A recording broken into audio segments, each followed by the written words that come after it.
قلب بدلنا چاہیے. اور تیسری چیز کہ اس استاد کے پاس اگر مورل نہیں ہے تو پھر میرے خیال میں وہ علم اور وہ جو کیفیت قلب ہے آپ اس کو بھی چیلنج ضرور کریں.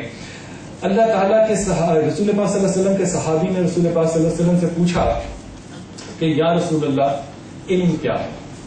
اور غور کیجئے کہ میں سوچتا ہوں ہمیشہ جب بھی یہ حدیث پڑھتا ہوں کہ یہی مزاج، یہی بازار، یہی گلیاں اس وقت بھی ہوں گی، وہی لوگوں کے نفس اس وقت بھی ہوں گے جو کہ رسول پاک صلی اللہ علیہ وسلم سے سوال کیا کرتے تھے. اور وہ استاد جو ہے وہ ہر بات کا جسے کہنا چاہیے ریپڈ کوشچن آنسر جو ہے وہ ان کے ساتھ کر کے ان کی تسکین کیا کرتے ہیں. تو آپ نے فرمایا 3 چیزیں ہوں گی جس کو کہ علم کہا جائے گا. پہلی چیز یہ کہ قرآن کی محکم آیات کو سمجھو، قرآن کی محکم آیات کو سمجھو. اب صحابی نے بعد میں ایک اور ابن عباس سے پوچھا کہ محکم آیات کو تو ہم سمجھیں لیکن جو محکم نہیں ہے تو جو متشابہات ہیں ان کو کیسے سمجھیں؟ کوشچن جینوئن ہے. انہوں نے کسی ابن عباس نے جواب کیا دیا؟ انہوں نے کہا متشابہات کو سمجھنے کے لیے ان کو محکمات پہ لگا دو. متشابہات کو سمجھنے کے لیے محکمات پہ لگا دو. محکم کے حوالے سے متشابہ کو سمجھو، پہلی کیفیت. دوسری چیز انہوں نے کہا کہ دین نے جو شرع کا طریقہ بتایا ہے اس پہ قائم ہو جاؤ، اس حصے کو، اس فارمیٹ کو ہرگز نہ چھوڑو. اور تیسری چیز جو انہوں نے علم کی نشانی بتائی دیٹ از کہ انصاف کے ساتھ فیصلہ کرو. قرآن کی محکم آیات کو سمجھو، جو زندگی میں دین نے، شریعت نے اصول مرتب کی ہیں ان کی پابندی کرو اور زندگی میں انصاف کے ساتھ پیش آؤ. اب یہ تینوں چیزوں کو اگر آپ ملا کر دیکھیں تو میں اس میں سے ایک حصہ نکالتا ہوں اور وہ معاملہ ہے احسان کا.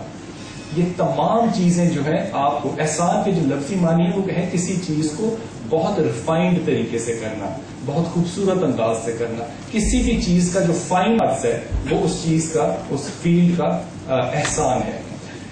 جب آپ قرآن کو سمجھنے کے لیے چلیں، جب آپ شریعت کے اصولوں کے اوپر اپنے آپ کو لانے کے لیے چلیں اور جب آپ انصاف کے راستے پر چلیں تو آپ ان میں نستعلیق طریقے سے چلیں، احسان کے طریقے سے چلیں.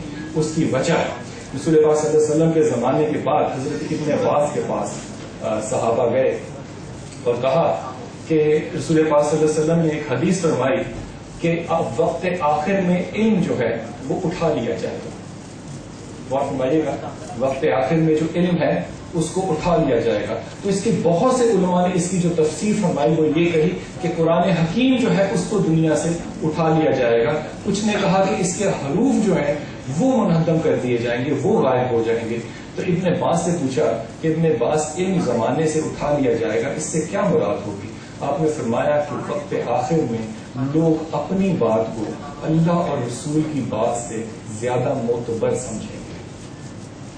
یہ وہ علم ہے جس کو کہ علم کے اٹھانے سے منسوب کیا. اگر غور کیجئے تو اس بات کا مطلب یہی تھا کہ ابو جہل عمر شام جو تھا وہ بھی بڑا قابل انسان تھا، اس کی پوئٹری بھی بڑی امپورٹنٹ تھی، وہ کعبے کے اندر پیسٹ بھی کی جاتی تھی، لیکن ہم اس کو جہالت کا باب اس لیے کہتے ہیں کہ اس نے اللہ اور اللہ کے رسول کی بات کو ماننے سے انکار کیا. یہی بات جو حضرت عیسیٰ کے زمانے میں ان کے ڈسائپل کے ساتھ پیش ہے.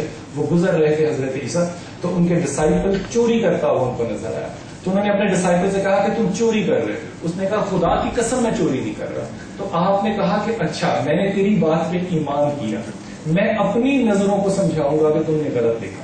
اب آپ غور کیجیے کہ وہ خدا کی قسم پہ اپنی آنکھوں پہ اعتماد نہیں کر رہے، وہ خدا کی قسم پہ اعتماد کر رہے ہیں. یہی معاملہ غور کیجیے کہ اپنے معیار کو ذرا تھوڑا سا اگر آپ کمپیئر کر کے دیکھیں تو عمر شام ابو جہل سے جب یہ ذکر ہو رہا تھا کہ ایمان لے کر آؤ اور پہاڑی کے پیچھے جو ہے وہ فوج کھڑی ہے اور اگر وہ فوج آ جائے تو سب نے کہا کہ ہمیں فوج نظر آ رہا ہے کہ نہیں ہے، لیکن آپ کہیں گے تو ہم اس بات پہ ایمان لے آئیں گے. ابو جہل وہاں سے اٹھ کے چلے گئے.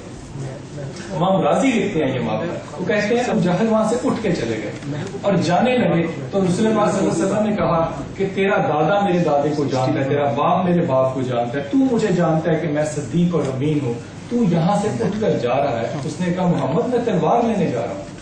کہا لیکن تجھے تو نظر آ رہا ہے کہ پیچھے فوج نہیں ہے.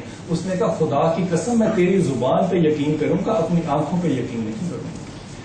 یہ معاملہ ابو جہل کا ہے, اس جہالت کے باپ کا جس کو کہ آج ہم ابو جہل کے نام سے یاد کرتے ہیں. خواتین و حضرات, علم کے حوالے سے صرف ایک بات کو ذہن میں رکھیے گا کہ زندگی میں اگر آپ کی نیت کے اندر سچائی کی ایک رمق بھی ہے کہ آپ علم حاصل کرنا چاہتے ہیں اس لیے کہ خدا اسی علم کے راستے کے آخر میں کھڑا ہے, اگر علم کے راستے کے آخر میں خدا بند کی ذات نہ ہو تو پھر علم جو ہے اس کا حوالہ صرف آپ کی دنیا کی جو تدریس ہے, اس کا معاملہ صرف آپ کی روزمرہ زندگی سے ہوگا. اگر اس کے آخر میں خدا ہے, اس راستے کے آخر میں خدا ہے, اور اس علم کی ایک نیت بھی آپ اپنی زندگی میں کر لیں تو یقین کیجئے کہ خدا ریسورسز کو, علماء کو اور صحیح راستے والے لوگوں کو آپ تک پہنچانے کی نیت, آپ کی نیت کا آپ کو اجر دیتا ہے. اس کی ایک آخری مثال آپ کو دیتا چلا جاؤں کہ اس وقت اس دنیا کے اندر جو آبادی ہے وہ تقریباً 6.5 بلین کے قریب ہے, 6.5 بلین کے قریب ہے. اگر یہ پروبیبلٹی لگائی جائے کہ زید حامد جہاں پر اس وقت موجود ہے تو یہ پروبیبلٹی ہے 1/6.5 بلین. اگر ہم تمام لوگوں کی زندگی 10-10 ہزار سال بھی ہو تو یہ پروبیبلٹی جو ہے یہ پاسبلٹی میں کنورٹ نہیں ہو سکتی. لیکن یہ حقیقت ہے کہ ایسا ہے. اس کی وجہ صرف یہ ہے کہ خدا جو ہے وہ 2 مقاموں کو, 2 وقتوں کو آپ کی نیت کے بھروسے جو ہے وہ ملا دیتا ہے, اور اسی کو ہم کہتے ہیں مقام اور قیام. کہ خدا جو ہے وہ گزرے ہوئے اور آنے والے وقت کو کیونکہ جانتا ہے, وہ دونوں وقتوں کو جب ملاتا ہے تو آپ کا حال قائم ہوتا ہے, اور یہ وہ حال ہے جس میں کہ ہم خدا کا ذکر کرتے ہیں. میں بہت ہی ممنون ہوں آپ دوستوں کا, اور میں زید حامد کو تکلیف دیتا ہوں کہ وہ تشریف لائیں اور اپنے خیالات کا.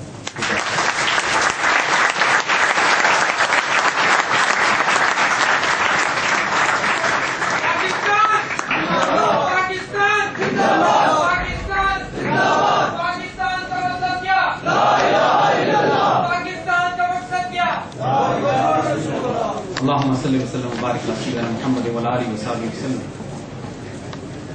رب اشرح لي صدري ويسر لي امري واحلل عقدة من لساني يفقهوا قولي. میرے بچوں, میرے بھائی بلال نے جو آپ سے باتیں کی ہیں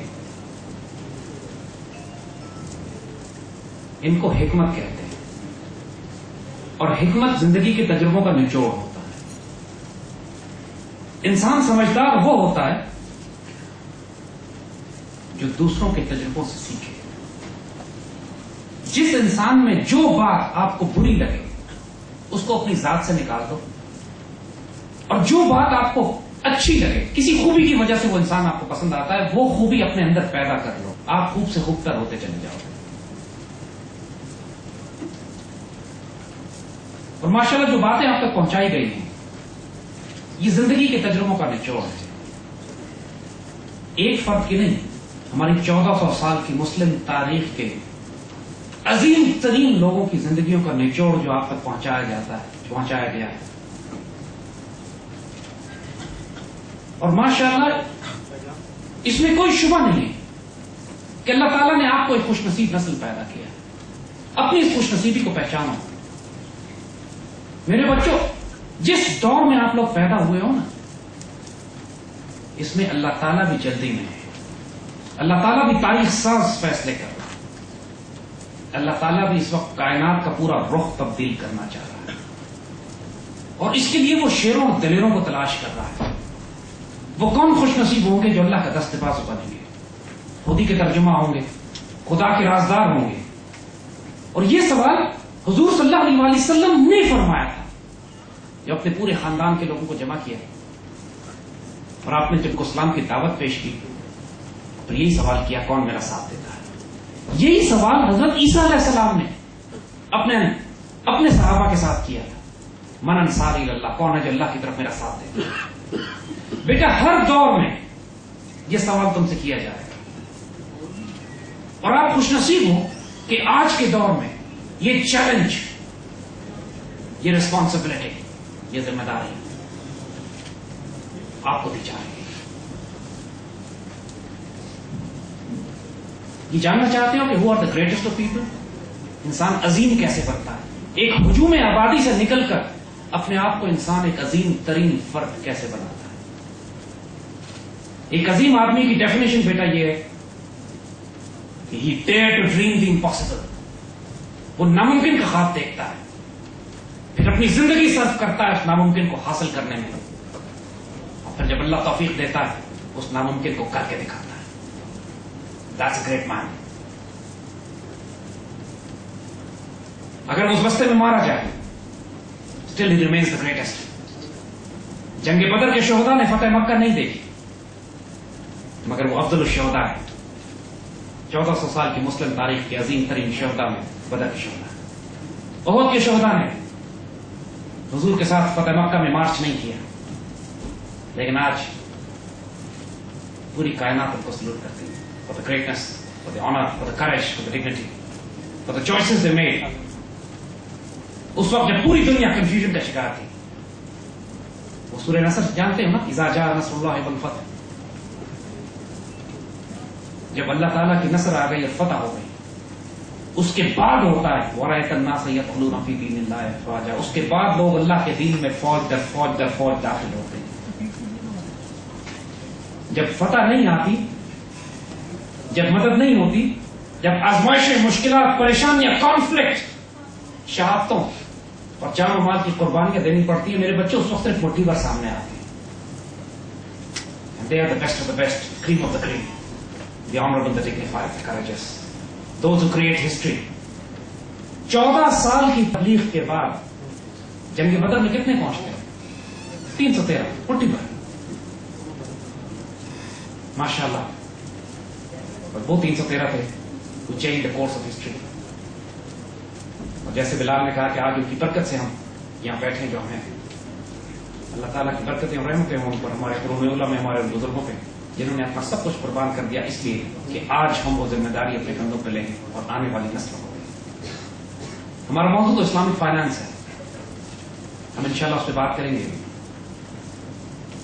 لیکن اس سے پہلے بچوں جو آپ کو پیغام دینا ہے وہ یہ کہ یاد رکھو یہ بات کہ آپ کو بار بار جھنجھوڑا نہیں جائے گا، بار بار آپ کے پاس آ کے اذانیں نہیں دی جائیں گی.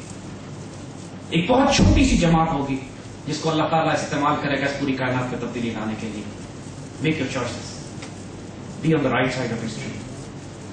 اس موقع کو ضائع نہیں کرنا، کیونکہ اللہ تعالیٰ فیصلے کر چکا ہے. وہ صرف افراد کو تیار کر رہا، تلاش کر رہا.